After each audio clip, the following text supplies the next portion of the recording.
Well, it is a controversial topic on a Toronto University campus this month. Some people on the campus saying pronouns like he, she, him, or her do not represent them accurately. Now, the university wants staff to use alternate pronouns, but Jordan Peterson is a psychology professor at the university, and he is refusing to do that. Take a look at this. The reason I'm defending freedom of speech is because that's how people with different opinions settle their opinions in a civil society. Peterson, do you have any comments on the Nazi presence at your protest? The presence of Nazis and white supremacists assaulting people at your protest. Do you have any comment on that? Yeah, I don't like Nazis. I'm speaking out the way I'm speaking out because I think this is a route to no violence. And violence is lurking. And you can say that that sounds like a threat. There was no violence at our protest, though. I just asked, would you refer to me if it wasn't for this law, and I asked you to refer to me with they, them pronouns, would you? And your answer was no. Not if I was compelled to. But we're saying... So just an example of how things have become heated at the University of Toronto. That scene showing different groups of students, some confronting the professor about his position, others supporting him. Now, Peterson says this is about free speech, but A.W. Pete is also a professor at the University of Toronto who says that Peterson's language is abusive. Joining us right now is Professor Jordan Peterson, as well as Professor A.W. Pete. Thank you for joining us today. Thanks. Professor Peterson, let's begin with you. Why are you against the use of alternate pronouns? I'm against the use of legislation to determine what words that myself and other people are required to utter. But would you use alternate pronouns if a student asked you to? I think I've made my position on that clear already. Well, perhaps not to our audience at home who are just being introduced to this. Would you use alternate pronouns? And why not? Because I don't believe that other people have the right to determine what language I use, especially when it's backed by punitive legislation.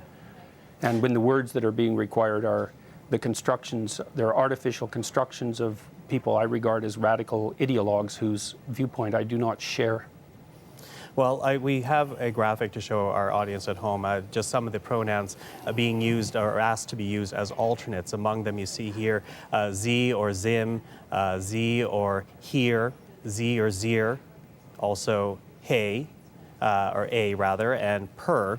So just some of the alternate pronouns there. Professor Pete, when you hear Professor Peterson saying that this is oppressive, how do you respond to that? The Peterson drama has done real harm to real people on campus. He's made it harder to be transgender or non-binary. I know this from personal experience. I'm non-binary and transgender, and I know how it's felt to be on the U of T campus for the last month. And I also know from private communications with other affected people. In New Zealand, where I grew up, academics have a statutory role enshrined in the Education Act to be a critic and conscience of society.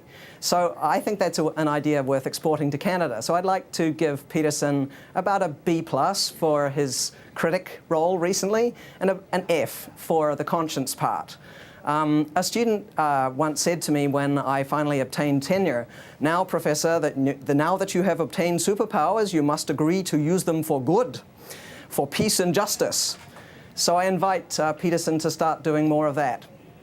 Well, Professor Peterson, those who are asking for this alternate use of alternate pronouns, they are saying it boils down to respecting their human rights. How do you respond to that? I don't think it boils down to respecting their human rights. I think that it's an imposition on freedom of speech that's being implemented at a legislative level. I also think that if there was a naturally evolving solution to the linguistic problem that's being posed by a small fraction of the transgender community, that people would have already adopted it. We've never had a situation in the usage of English before that required legislation to produce a transformation in the manner in which people spoke. It's a very dangerous precedent. So it's one thing to tell people what they can't say.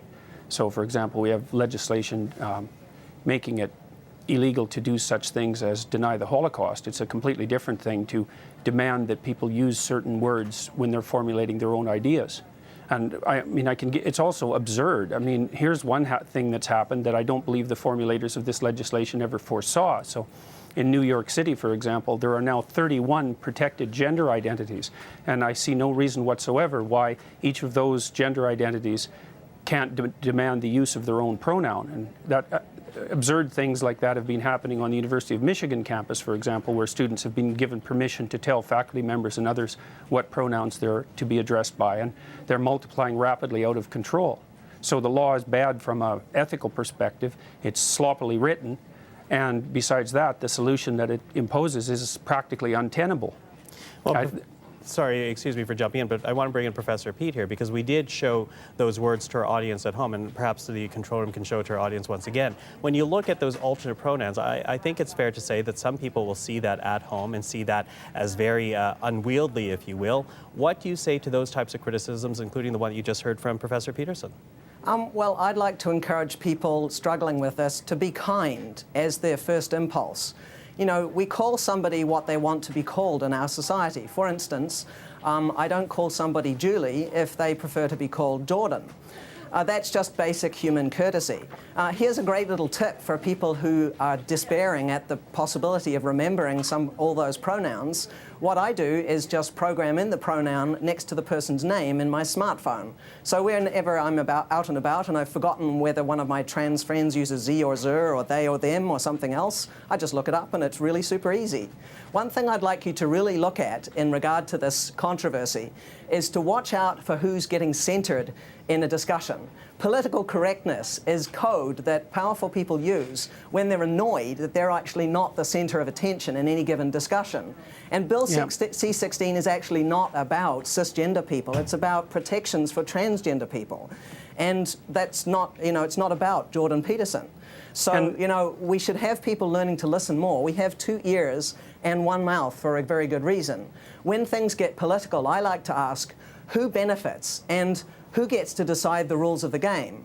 So, mostly with this Peterson controversy, which is really just a small drama, a tempest in a teapot, he could just get over learning to program a few pronouns into his phone. By the way, I only have half a dozen or so that I actually use on an everyday basis, so it's not all that difficult.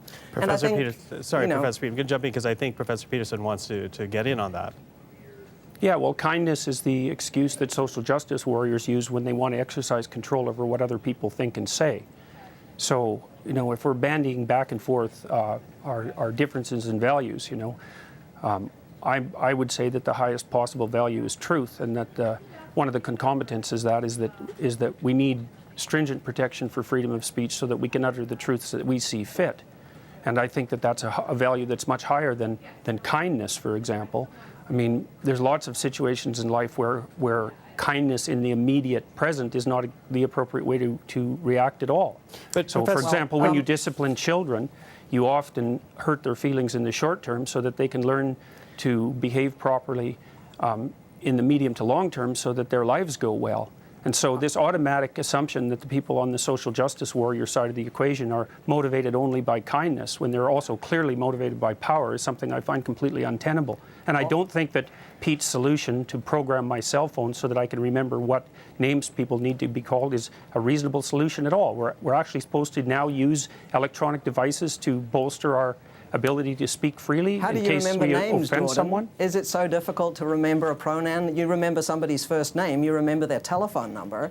I mean, I think that it's I don't very, remember very people's true first names that very easily, and I don't remember their telephone numbers very easily. And when I see a stranger, I call them by the pronoun that seems to be in accordance with their presented appearance. That's you they being appear lazy, that way. Jordan. That's you being lazy. I think there's a very high value that we should also be aiming for in addition to truth. By the way, throughout this whole controversy, I have told the truth at every turn. So, trying to imply that that's not what's happening on people on the social justice... Am I a social justice warrior? I don't know. But I think that we should be aiming for pluralism.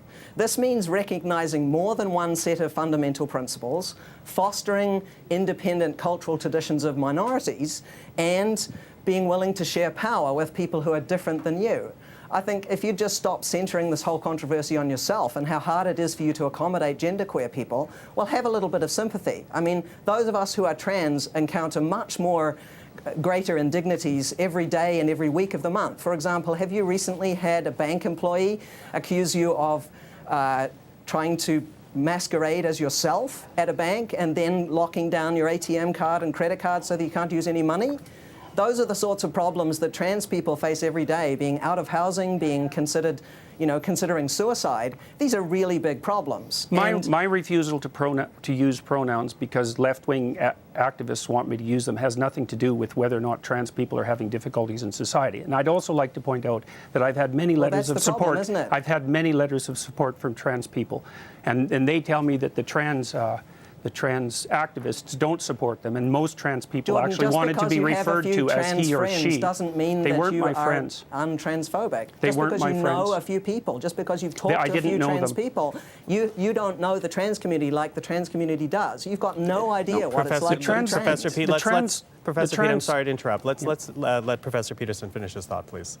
All right. So, the trans activists aren't proper representatives of the trans community because they haven't been elected by the trans community. Nobody elected you either, Jordan. I'm not speaking for anyone except myself, and on behalf of other people, perhaps who want to maintain the right to free speech. I'm not claiming that I'm a representative of white people or white men or any other group.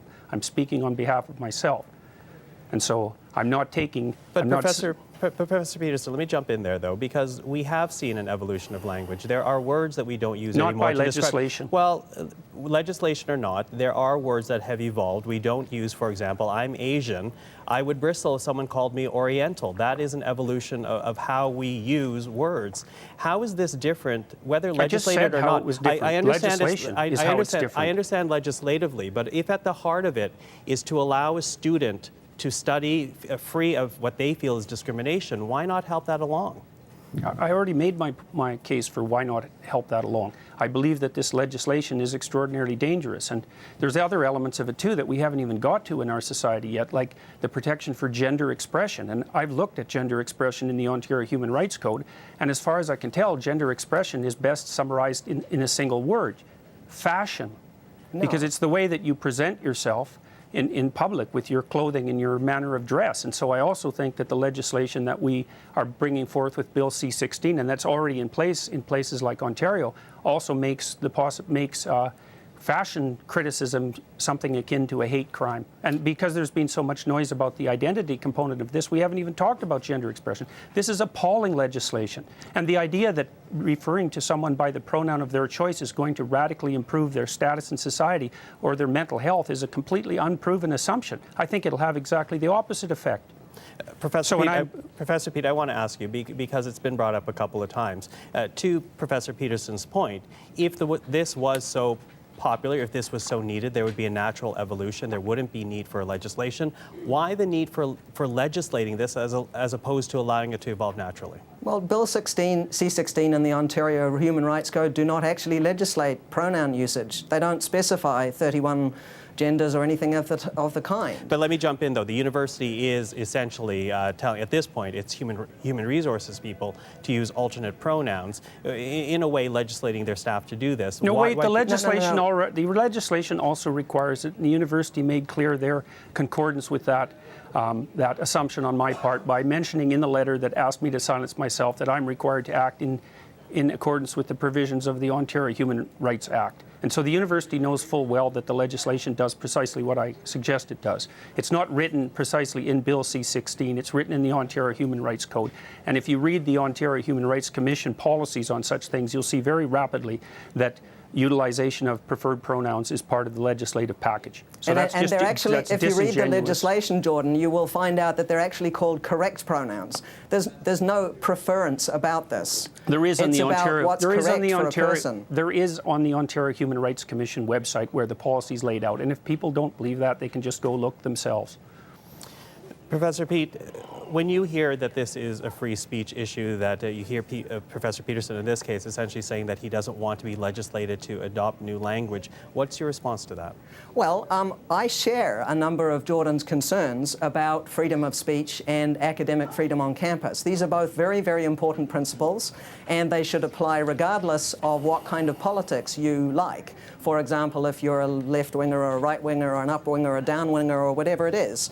But you know, the reason why we have laws that protect academic freedom and freedom of speech is primarily to prevent government interference in individuals' lives, in their business. It's there really mostly to protect against a form of structural violence. And these free speech laws were actually never intended to be used as all-purpose accountability shields, so that you don't have to be held accountable for your actions. I'm perfectly willing to be held accountable for my actions, and the university has already indicated the seriousness with which they view my actions. And I also do not believe that free speech laws were there to protect, to regulate violence. Free speech laws are there because we use free speech to identify problems in our society, generate solutions to the problems, and then reach a consensus. So freedom of speech is actually is protection for the mechanism by which our individuals and society properly orient themselves across time. It's not even a principle, it's the fundamental method by which our societies manage to maintain the stability that they do maintain. And it's one of the ways we do that, yes. Well, I would say that it's the fundamental way. So, and I mean, I think we could have a reasonable discussion about that, but because freedom of speech is so tightly tangled up with the means by which we solve problems. I mean, I think, and then I talk, but I get corrected when I speak publicly. And the fact that I'm being corrected constantly by the people that I'm speaking with helps orient my speech properly and helps orient public discussion properly. And I can tell you, too, that if there wasn't something absolutely vital at stake here that had a lot more to do than with just simple kindness, there wouldn't have been millions of people watching, for example, the assault that took place during the free speech rally that was held a few days after I released the video, which I see that CBC conveniently omitted to include in their video clips at the beginning of this interview. Well, Professor Peterson, we do want to thank you. We're sorry we're out of time here, but I want to thank both of you for joining us today. That is the University of Toronto professors Jordan Peterson and A.W. Peat, talking about what has become a very big controversy at the University of Toronto and beyond.